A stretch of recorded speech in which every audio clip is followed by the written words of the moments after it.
So we're starting 17.2, which is counting atoms and molecules by mass. And I'm going to read some stuff in the beginning that you ought to listen to, which is in your book, but you don't have to write it down. And what I've got written down here is, in a lab, chemists or other scientists want to combine the proper amounts of reactants and products. So how do they do this when atoms and molecules are too small to weigh? It turns out that scientists weigh very large amounts of any element or any compound at one time. And what they need to know is something called the relative masses of each element.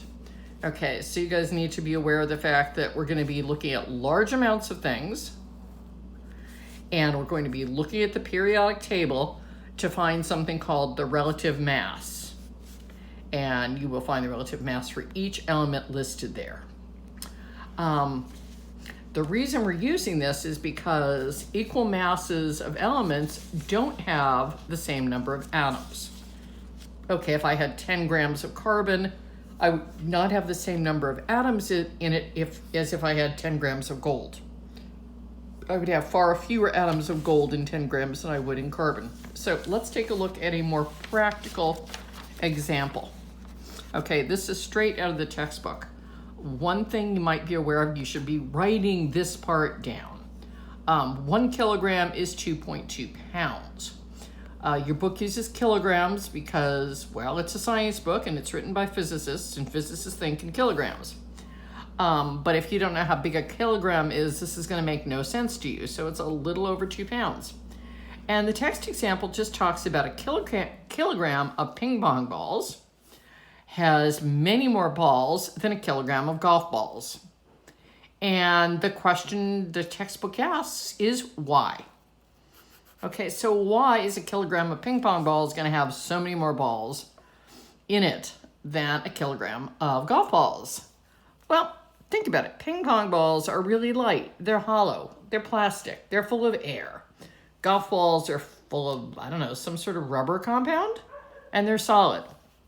So if we look at the relative masses of a ping pong ball compared to a golf ball, a ping pong ball weighs about 2 grams. A golf ball weighs about 40 grams. So a golf ball weighs 1.5 ounces, and a ping pong ball weighs a whole lot less than that. Their relative masses would then be 2 to 40, or you can reduce their relative masses down to 1 to 20. So a ping pong ball is 1/20th as heavy as a golf ball. That's how scientists work with molar masses, or relative masses. Now, there's one other example from your book, and it's a problem. And the text problem is you want to buy, that says BUY, a 1-to-1 mix of red and blue jelly beans. Okay, so I want equal numbers of red and blue jelly beans. But the blue jelly beans are twice as heavy as the red ones. Okay? If 5 pounds of red jelly beans are measured out, how many pounds of blue are needed to have equal numbers? Okay, so here's the important thing you had to get from that problem. It's right here. 2 pounds of blue jelly beans are going to be the same number of jelly beans as 1 pound of red, because it says blue is twice as heavy as red. We're working in pounds, and we had 5 pounds of red jelly beans. We're going to multiply that by 2. The red jelly beans, pounds of red jelly beans actually cancel. 5 times 2 is 10. And you are going to need to buy 10 pounds of blue jelly beans to have the same number of jelly beans as you did 5 pounds of red ones. Okay, this number, this 10 pounds, gives you an equal number of jelly beans.